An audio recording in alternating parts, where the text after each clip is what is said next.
jobs like this particular job site, I mean, the view that we have here is amazing. The hard part about my line of work that I really struggle with is I get so many things going that I can't sit back and just look up there and enjoy The view. where you get to work, you know. I'm Tyler Simmons. Welcome to In the Yard, a Western States podcast, where we dig into the heavy equipment industry, from the machines that move mountains to the people who put them to work. Let's explore how the world of yellow iron builds our communities for a better tomorrow. The cool thing is, like, for us, like, so we started this podcast like about a year ago, and when we started it, it was just like this random idea that we had, and it's turned into kind of a cool project because, you know, with Western States, you know, we deal with yellow iron every day, and our whole world is just making sure these machines work and are out in the field. But it's really fun just to talk to people and understand their stories and then share those stories. Because really, I think one of the things in the construction world and in the world we live in is that not everybody realizes how they have this. Yeah. And how this is put together and the amount of work and energy that's put into that to make the world that we all get to live in. Correct. And so just to share those stories and stuff like that. And for you, kind of like growing up with it and being around it with your dad and what that means, that's a pretty cool thing too, right? Yeah. So, and to even show up out here today and to be a part of it's pretty awesome. We've been very blessed to, like say, first off, live where we live, but then have the customers that we've been able to create and make over the last 12 years. Yeah. That part's been pretty amazing. Yeah. And I started with a little Cat Mini X. Okay. So a little 303.5 doing ditch work because my family had a large cattle operation and farmed 1,200 acres, and it's all flood irrigated ground. And I knew how to clean ditches, and all of our neighbors didn't water as fast as we did. And I came up with a business idea of starting an excavation company. And my focus was to stay in agriculture, kind of close to my roots. Okay. And so the first year, I think my biggest invoice was like $1,400. Other than that, everything was $400, $200, just small jobs. But I put 1,000 hours on that machine in 1 year. Oh, wow. It was like just insane. And I mean, I do ditches, and pretty much everybody's ditches around where I lived got fixed because they were like, man, this really makes a difference.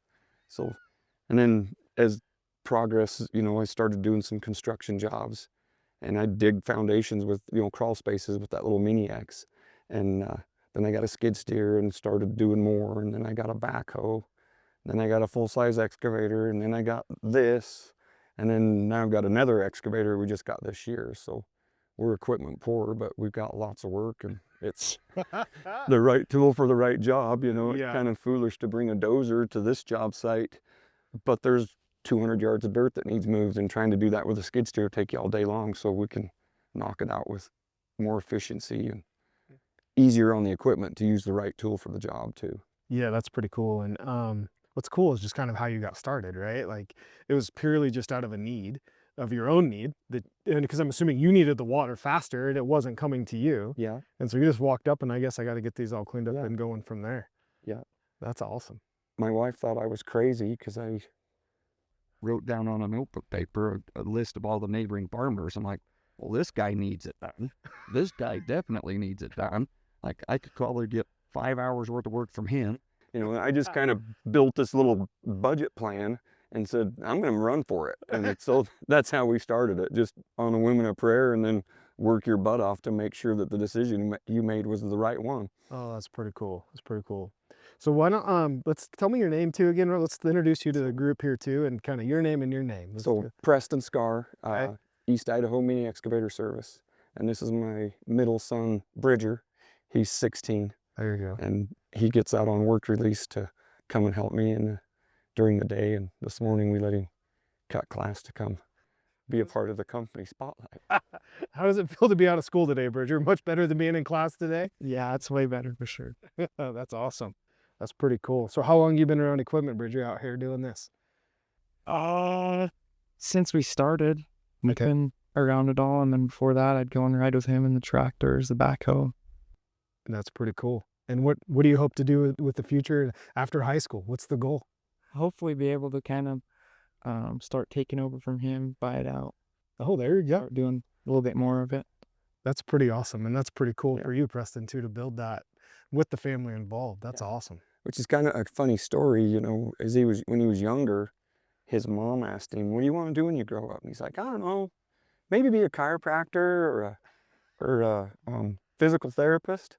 She's like, "Really? You don't want to take care of the excavation company or take it over from Dad?" He's like, "Mom, I like running the equipment, but I don't want to work as hard as Dad has to." And I was like, "Well, dang it. I've been busting my tail to get a bunch of equipment gathered up and the clientele built, and I gave him the wrong example. I work too dang much." So it has been a little better now that they're older and can help more, and we can kind of split off and they take care of some jobs on their own, finishing them up, you know. So they're a little bit more able to be hands-on. So that's been a cool transition the last year and a half or so. Yeah, it's pretty cool. So do you just mainly for you, do you just have the family or do you have a crew that works with you too? No, you're talking to it. Oh, that's Yeah. pretty cool. Yeah. Oh man, talk about a legacy Yeah. and getting to build that legacy. And I guess some of that legacy comes back from your farming roots too, right? Yeah. And how that started. So you grew up on a farm here in Eastern Idaho. Is that how you Yes. started? So my grandfather bought a piece of ground a year after the Great Depression. It was 150 acres in Louisville. And they started feeding sheep, and then they started feeding cattle. And as my dad and his brothers grew up, they took over the company, and it was a 15,000 head capacity finishing yard. And so I grew up there and learned how to run equipment and got a love for running equipment. And then kind of transitioned into having my own company and started this. But through college, I was in Twin Falls and poured concrete for a contractor. And I learned enough about pouring concrete to know that I didn't want to do that the rest of my life. It's a good skill to know, but it just wasn't for me for a lifelong goal. And so I worked for some excavation contractors there. And while I was going to school, I have a bachelor's in ag science. And so I got a 4-year degree to dig holes and fill them back in for a living. That's kind of cool. That's kind of the funny story with concrete. You're either in or out. Yeah. It seems like if you go down that concrete path, you're all in and you have a huge passion for it. And then the other side of it is like, yep, nope, I learned enough to know that I'm not doing that. And it worked really well. Like when I first started my company with the mini excavator, and again, having my focus being on the agriculture irrigation systems, I would do a lot of work on the concrete structures, redo concrete structures in the fall. Because with the small machine, there's limited amount of jobs you can do, and I could get it in on the canals and farmers' lateral ditches and do repair work, and the concrete experience helped me there. I poured a lot of concrete my first couple of years in business in the fall, you know, in the irrigation systems. So some of that core business you started when you got going off that list. Yeah. So that list you built, do you still have some customers on that list from originally? Yeah, I still do some work for them. I don't do near as many ditches as I have in the past.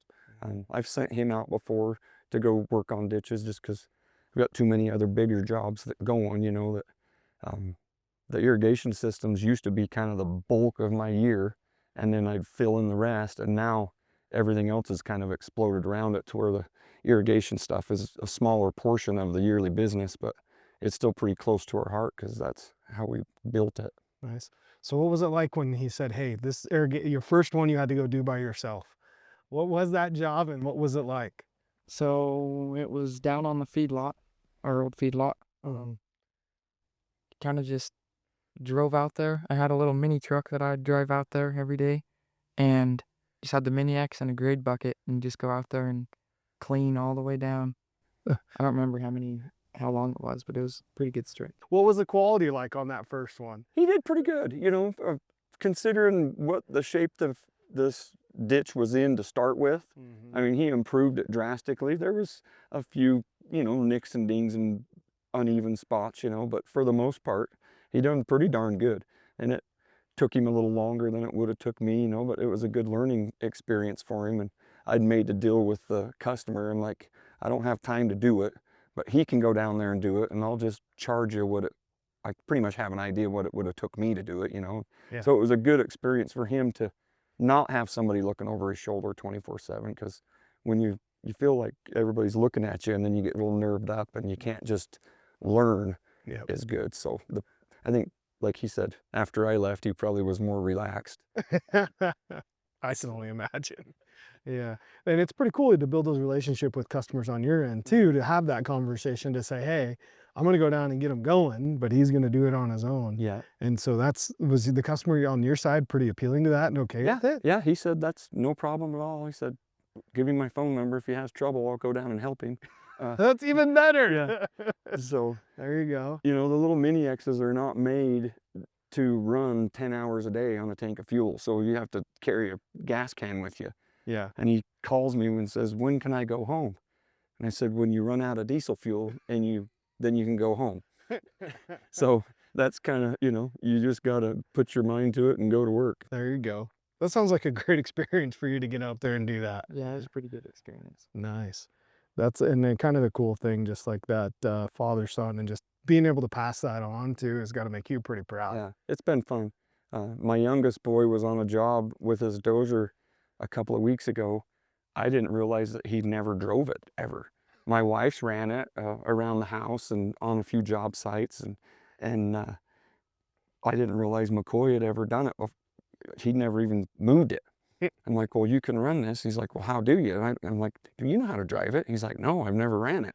So we were stripping topsoil off of this building pad, and I set the automatics in it to where, the elevation was carrying itself, but he was able to sit in there and run the dozer for 5 or 6 hours and had never run it before in his life. Yeah. And the pad was shoved off nice and beautifully clean. So having the equipment that has a little bit of assistance to it does make a difference on a new operator learning how to be efficient and successful. Oh, that's cool. So that's been kind of fun too. Yeah, and so it looks like you've got lasers here on this dozer here, Yeah. right? So you're just barely getting into the technology space, aren't you? Yeah.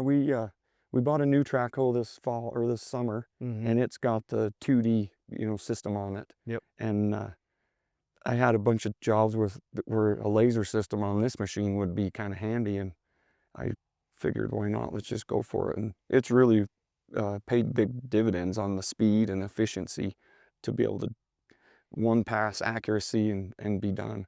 Yeah. Well, I mean, even like when you're talking about your boy there, right? So think about that, like brand new first day, you were able to duplicate your efforts because you're able to do something else, but give him something to do. Yeah. And the quality is where you needed it to be. So it's like a compounding effect.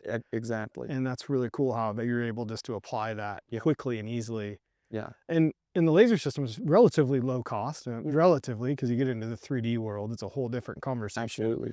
But even to get that quick impact from that 2D is pretty awesome to hear about. Yeah.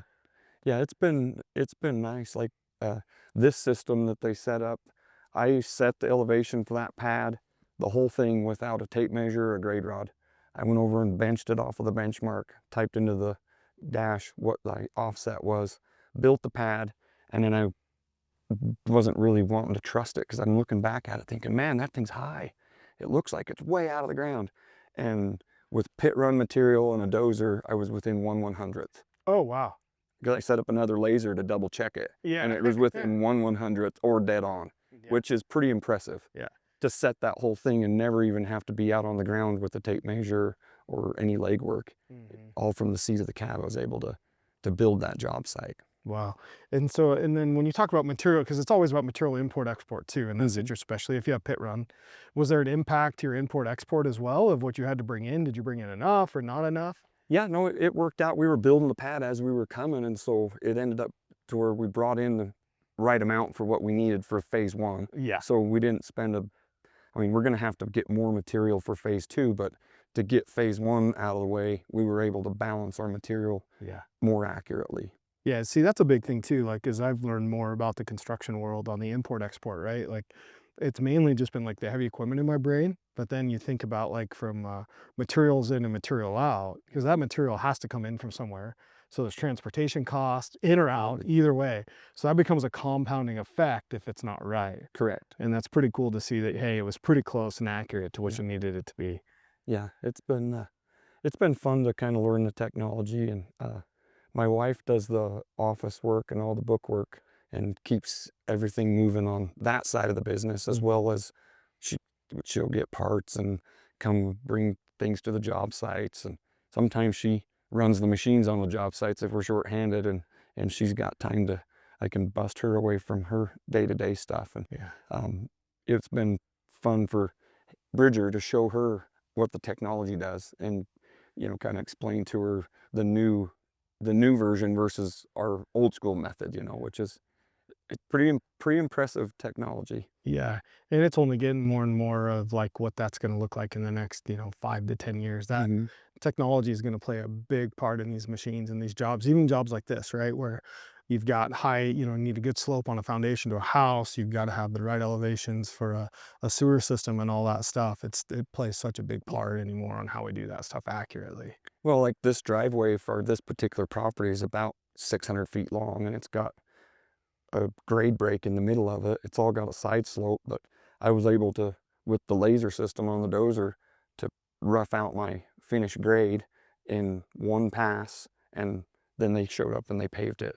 So the accuracy there really does pay big dividends too on the owner standpoint of trying to get the job completed timely and efficiently. Yeah, before you had the laser system, how long would that have taken you, or how many passes you think? Oh, a bunch, and you'd get out and check all the time, and oh, I'm a little bit lower. So you're doing it by eyeball and by feel, which you still have to have that skill, but the speed and the efficiency of the laser it's perfect the first pass. Yeah, and it's interesting because technology on machines, a couple of years ago was kind of the anomaly, and now it's like almost just you just have to have it. Yeah. It's almost industry standard, right? And you see the funny things on social media of operators that are old school. Yeah. Oh, you did that with technology, you're cheating or whatever it is. But it's like, come on, let's leverage those tools and make it better. Absolutely. And apply it. Even if you've been a phenomenal operator for 20 years, let's apply it and make it easier and more accurately and more efficient, right? That's kind of the big goal there. So let's go back here for a minute. So you're doing that ditch work, right? And so then when you took that first step out of doing the ditch work and cleanup, what was your first job? So like I had another friend that had a established excavation company, and he'd call, somebody would call him and have a broken water line, and he's busy with all his jobs. So he'd call me, hey, can you go fix this broken water line? I'm like, sure. He's like, when can you do it? I'm like, well, I can this afternoon. I'd just pull off of the ditch and go fix that and come back. And he used to joke with me all the time. He's like, man, back in the good old days, I had this friend I could call and give him all my extra work, and I'd look like a rock star because 5 minutes later they'd call and say, man, he's here working on it. You're good. And I says, yeah, and back in the day, I had this friend that used to give me custom gourmet coffee that was fresh ground, and he quit doing that too.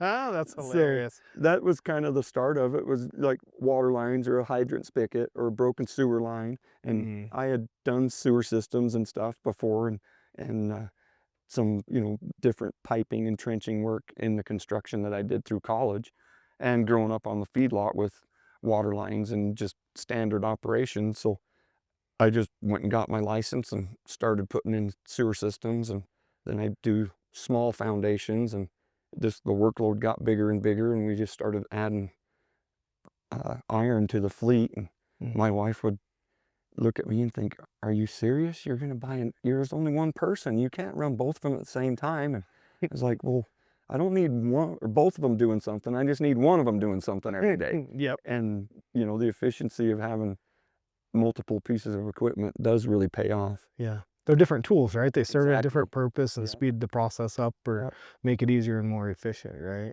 Yeah. So what, as you kind of work through that piece of it, what is your niche of work today that you're focused on? Like, what's the ideal job that you want to tackle today? Typically it's new construction, houses, because I've got the equipment to dig the foundations, to backfill and compact, to prep out the concrete work. I do like, I've got a few jobs where I've got to go up and, cut a building site on the side of a mountain, so you got to go grub the trees out of there and then cut a bench pad and get a spot to where they can actually put a house. So those are fun and more challenging. Jobs like this particular job site, I mean, the view that we have here is amazing. The hard part about my line of work that I really struggle with is I get so many things going that I can't sit back and just look up there and enjoy The view. where you get to work, Yeah. So like this is a lot nicer than just being in a subdivision in the middle of town. Yeah, I mean, we're gorgeous right here at the base of the Tetons right here. I pulled in today, and you mentioned yesterday when we were talking on the phone, it's gorgeous out here Yeah, where you guys are at, and to be a part of this and just to be part of building this out here. yeah. So what gives you the most enjoyment in the job, in the business today, right? Because it's all work, but what really gives you that enjoyment and that satisfaction? Well, the part, like having my son helping me and my family be a part of it is probably the most rewarding part. Mhm. Um, but you know, it's just dirt. You can't break it, and I can I can do just as good of a job with the dirt as somebody else. You know, I mean, you want it to look and kind of have your signature on it, but uh, just I guess basically the whole process is when when the customers are ecstatic with the builder and they're grateful that of the job you did. Because a lot of times with the excavation world, most of what we do is buried under the ground, and so you don't see it, and they don't understand what it took to get it there, because they seen it before you started, and then they come in afterwards and they don't realize what's been done to get from point A to point B. So when they appreciate it and are happy with the finished product, that is a definite reward there too. Yeah, and I think that's really the interesting part about the dirt world in general, right? It gets covered up, and no matter what it is, and so you don't understand the pipes that are in the ground or the sewer system that's in the ground or the leveling that it takes to do that in there to make it all work and make it come together. Yeah. And just it's kind of like a hidden thing, right? Yeah. So, what's it been like for you? Kind of like you're in high school, we're going through that, and you understand the world, but then you interact with some of your friends and stuff like that, and they might not understand what it takes to build the world that they're in. What's that kind of like? Um, a lot of them kind of just think it's to machine time, like you're just sitting in the cab, air conditioned cab, like just a easy job, but they don't really see like the labor part of it or like all the prep it takes and like the finished grade, the finished work, making it look nice, working around obstacles, kind of like the more high stress part of it. And but most of them can kind of like see that if they look from the outside in. Mhm. So, what's your favorite part about learning and being out here, other than hanging out with your dad? What's your favorite part, and what are you the most proud of? I just like I like doing all of it, but like when we're doing something new, like building a bridge, something like that, like just kind of something more new and interesting. It's more kind of a fun, rewarding thing to Mhm. like see how it turns out. Nice. Have you driven by a project that you've completed a year or so ago, and you're like, "Hey, I did that"? Yeah, yeah, that's definitely rewarding. There you go. What was that first job you drove by, and you're like, "Man, I was a part of that, and I built that." Um, Mostly just like a lot of houses. You see them when the foundation just like bare bones, and you drive by and it's like super pretty landscaped. You're like, hey, I did that house. Like I did all the prep to bring it to that point. Hmm. I think that's the kind of cool thing about the excavation world and the dirt world is your stamp is literally everywhere. Yeah. And it's like if like the road that we drove in on, the society that we have today, the first thing that has to happen is dirt has to get moved. Yes. There's no way around that. Yeah. Dirt has to get moved one way or another, and it's somewhat taken for granted a little bit. And I Mhm. think the skill set is taken for granted too that you guys are developing, because there's not like a class in school that's teaching you how to level ground, is there? No. It's all boots on the ground and Yep. some good education from your dad here on how to do that, I'm assuming. Exactly. There you go.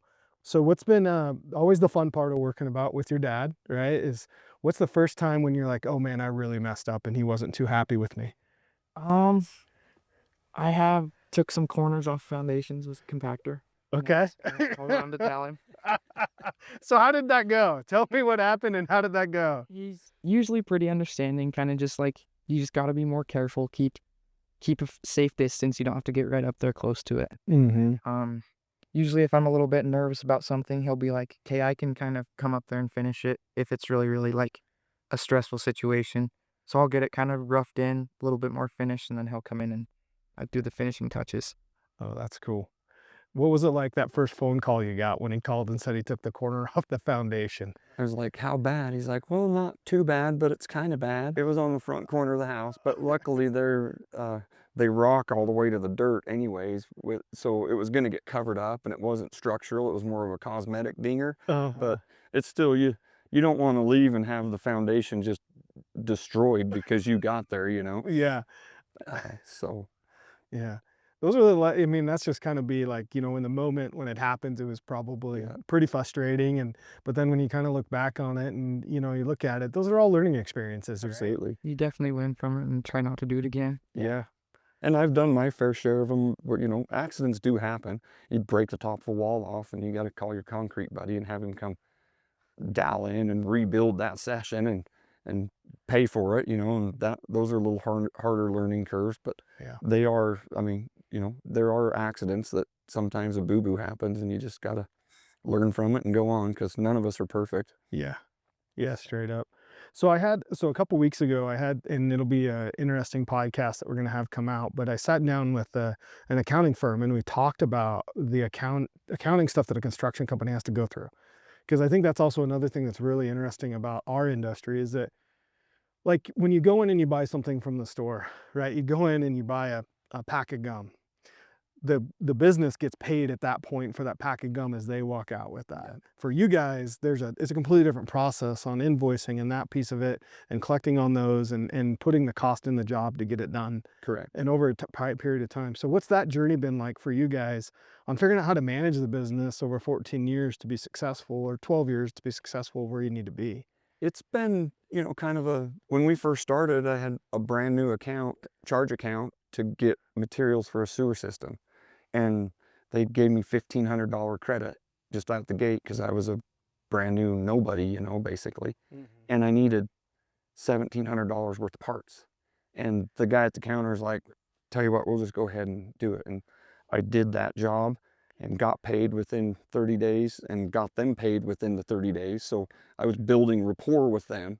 And then, as you keep going, the credit limit gets stretched out to where it is a little bit more feasible and easy to manage, but it does take a tremendous amount of time to track where you've spent money, and some of the components are expensive, so you'll go get $7,000 or $8,000 worth of materials for one job, go do the job, and then you're 30 days before you get paid from the job, but you're also 30 days that you owe for the stuff from your supply house. And typically they're pretty good and you can get everything paid before you have to front some interest on it. But the trick is trying not to be the bank for the job sites. And that is, I've never been one to take payments of materials up front. I've had a few big, sewer main line jobs that I've done, and those I did do material draws, because it was $100,000 worth of materials. Yeah. And they set that up as a job so that the supply house has ties right back to that property. So it does protect me as the contractor and the supply house as the one who has the materials out there. So seems like every day you run into something that you're like, oh, I got to get that done because I didn't realize I needed to have that ready for the next part, So, and you just kind of basically learn as you go in a lot of ways because there's no book on this is how you do step 1, step 2, step 3. You got to go land the jobs and then work your tail off to get the jobs accomplished and make it profitable. Yeah, and it's really interesting too, is because the accounting side of it is as your business grows and you have to move the business forward, some of that takes a risk and a decision on your side because you're going outside of potentially the scope or the project. Yeah, And then working backwards from there, okay, the cash flow piece of that, because it's a cash heavy business. absolutely. And it's a real and how do you stack that up, keep it in and keeping it moving right in the right way is a big part, I think, of the success. Yep. So what's been your biggest learning lesson on that side? And you're like, I'm not doing that again. I had there was one job that, they just kept adding more stuff, which was all part of the scope, but I couldn't get one thing completed before they'd have you do another job on that property. So pretty soon you got 10 projects that aren't finished that are all in progress, and it's taken you a month and you're still up there working every day, but you don't have anything complete to bill for. And that one I was like, never again. Okay, if you want step 2, we're gonna finish step 1. I'll start on step 2 and I'm submitting the paperwork for Step 1. payment so that I can keep the cash flow moving. Yeah. And I think that that's a good lesson learned, because I've seen that. I've heard stories of like that too with guys just starting out with a skid steer, right? Is that they get going and they're trying to be the customer service guy, taking care, because Absolutely. you're in a service industry. It's just a little bit different, and you're wanting to take care of your customer Yep. in the end of that to work through that. But at some point, the customer has to take care of you guys too Absolutely. through that piece of it, and it can become a really slippery slope, especially as you work through that. And then depending on where you're at financially in the business, that one hang up can have big effects downstream from there Absolutely. and create a lot of challenges. Yeah.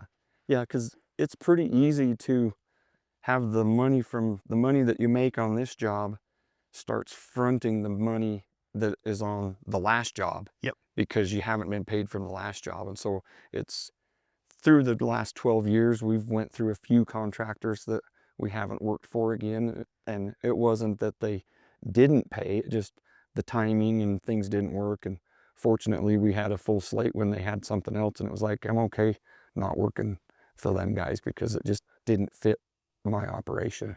Yep. And I think that's pretty cool how, like, you go in and you'll find your niche of what works for you guys, and then leaning into that niche and doing that. Yep. And really getting that done. And because that's where success happens. Absolutely. And because it's such a handed down trade skill as you're learning as well. It's like every job, if you can get really good at kind of niche housing, foundations, and finish work and sewer systems and those types of things, and really lock that in, that becomes a standard skill that you guys can develop and improve on over time. Yep. Absolutely. So what's the future look like? What are you guys wanting for the future, and what's like the next 5 years? Well, I've never really been a big visionary. I kind of live like one day at a time almost, and it drives my wife crazy because she's like, you've got to have a little bit more of a plan. You can't just be going round the clock. You're not 20 anymore. Yeah. And, but I would like to be able to get a few, my youngest boy is a 8th grader, and he's starting to get a little bit of an interest in it. And so if they would like to step up to take on more responsibilities, they get, more age and ability to them. That's probably where we're pointed towards. And then maybe I could step back a little bit and have them be a little bit more in the trenches. Spend a little more time in Mexico on the beach while they're doing that work. I got a lot of friends that do that a lot, and I haven't figured out how they do it, but they're just smarter than I am is what I come up with. Well, Bridger, what you got to look forward to. You got to get it going so you get on the beach in Mexico, man. Yeah. Sitting down there relaxing. No, I think that's really cool. And the thing that's cool about the construction industry and what you guys are doing here is a generational thing. I think that's a little bit lost in our society too. Is let's include the family, let's build it around that, and then hand it down. Yeah. And I think it's pretty amazing what you guys are doing out here. Yeah. With that. We pushed the boundaries a little bit probably. When the kids were littler, I'd bring them out here to job sites if it was something that was safe. Yep. I grew up in the ag industry, so I rode on the fender of an open cab tractor as a little boy. Yep. I rode on the horse and rode my own horse through the feedlot, and you got all the recipes for potential wrecks. And that's what I lived every day, but it was the family's operation, and that's just how you grew up. But Yep. so I had to kind of take a step back from that when my kids were little, because I couldn't take them with me all the time because there is liability there. We're on somebody else's property, and I can't be putting myself or them at risk. So that was kind of a challenge, but I don't let him go get inside of a trench, Yep. that kind of stuff. And if we do, it's banked back really good and safe, You got shoring or whatever you have to do. You do what you got to do to make sure that if somebody's going in there, then it's a safe situation. Yeah, and safety on the job, and that's really what's also been the pretty cool thing to watch over the past, 5 to 10 years in the construction world too, is safety is becoming a normal conversation. Yeah. Right. And I think everybody's just trying to make sure more care and looking out for each other too around that, and slowing down. Yeah. Just take a minute, slow down, think about what's going on around you. Exactly. Eliminate any possible hazards you can. Yep. And then manage the situation from there. Yep. Which typically I've always been on the job site by myself. So it's easy to get complacent when you're just the one person out here doing your thing. But now, like, we're going to have 2 machines working today. We're going to have our zone, and you stay there and I stay here, and with, you know, a lot of times we're on the phone just talking to each other the whole time. Like, hey, go there, go there. So he's getting real lifetime training on, do you see this? Do you see that? Take that, you know? Oh, So, that's cool. which then he can see the how we got to get from point A to point B instead of struggling and then not being efficient. It's easier to just kind of coach him along on different scenarios. And a lot of the times now he's like, oh, this is just like we did the last time. Boom, boom, boom. You know, he knows how to get from from point A to point B because he's done it before. Yeah, and just getting after it from there. That's cool. What a good day. That sounds like so much fun. Just hanging out and building stuff and running equipment all day. Sounds like a perfect day to me. Yeah. But like he said, you know, there are days when it's stressful. But my wife gives me a hard time that we're playing with our big boy dirt toys, but I'm like, they're not toys, they're tools. So That's pretty amazing. but yeah. That's pretty amazing. So let's talk a little bit about Western States, right? So when you need to get parts from us, how do you get parts from us today? Well, it's they've got 5 or 6 guys in the store, and the nice thing about Western States that my experience has been, at the very most, it's the next day. Once in a while, it might be 2 days on a standard. They can overnight anything, but a lot of the times I can get my parts that I need. If they don't have it in the store, the next day it's out of Reno and I don't have to pay extra freight or anything, which makes it nice. That's been super, super handy. And the one nice thing, the service kits that they got on these machines, they send a box of all the stuff. The machines are hooked into the system and they know how many hours are on it, and when it's due for service, a box shows up at my house and it's got all the filters. That's been pretty nice for the routine maintenance, to not have to make special trips just to get filters and do your maintenance stuff. Yeah, it's the customer value agreement is what that is. And what we've done over the past couple of years has been pretty cool on that, where it's tied into the product link and the vision link side of it. And the hours are just there. And once you hit the hours, we ship you the kit. Yep. And I think it really simplifies that process from there. So that's really cool to hear your perspective, that it makes it easier. Yeah, it does make it easier. Nice. So do you service all your own equipment then yourself? Yeah. Okay. We've been able to usually get something home and do it on the weekend, you know, or a lot of times we'll do a late night service and then away you go the next day. I know they have mobile service available and stuff, but it's just worked for us to do it at our own place. So that's kind of what we've done. Yeah, and I think that everybody can look at it a little bit different too, right? And I think where you guys are at in your business, it makes total sense. Yeah. And then the cool thing is you guys scale if you end up with a larger fleet and 3 or 4 crews where it's harder for you to do your own oil changes. Absolutely. That's where we can step in and help and kind of bridge that strategy as you need to. Yeah, absolutely. Because that's been kind of our goal, is like, okay, whatever you need, let's figure out how to get that done and help you through that process. Gotcha. And it's really cool to see that come together. Yeah. So yeah, it's been good. People always give me a hard time. Man, you run that expensive cat equipment. But, you know, all the other brands, the prices are pretty much the same. I went to school with Ben Winder, my sales rep. Before he was a sales rep, we were really good friends with the guy that was in front of him, Kodiak. Yep. And we dealt with him at the feedlot with front end loaders and different things, you know. And Ben's treated me very well. He always takes care of his end of the deal, and I always give him a hard time. You guys make it way too easy to spend money, but Perfect. That's what I want to hear. but that's what, you know, you need the tool for the job, and you don't have time to jump through a bunch of hoops to get to it. You know, if you can make it work and they've got it available, it's pretty seamless to get what you need.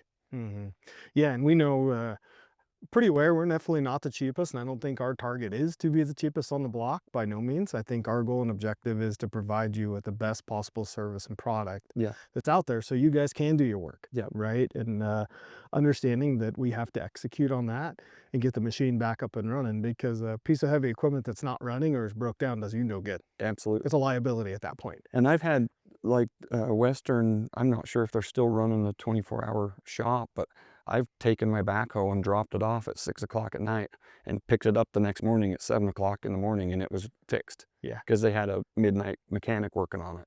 And that was just a standard. It wasn't a special extra charge. They were just busy enough that they were running 2 crews through their shop. And that was huge to, you know, you have something that needs done. drop it off, pick it up the next morning, and away you go. Yeah.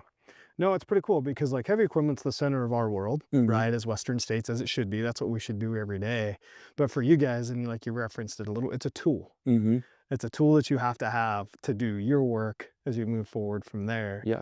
Right. And so it's nice to be able to provide the industry with the tools that they need to be successful. Yeah. And to go forth from there. And plus the relationships, and because I think that's a big part of too of our industry is the relationships and the people. Because we're all just down to earth people, Yeah. trying to do work and move dirt every day. Yeah. And it's cool to see what you guys are building out here and to be a part of that with you guys. Yeah. Well, we appreciate it too. Yeah, that's cool.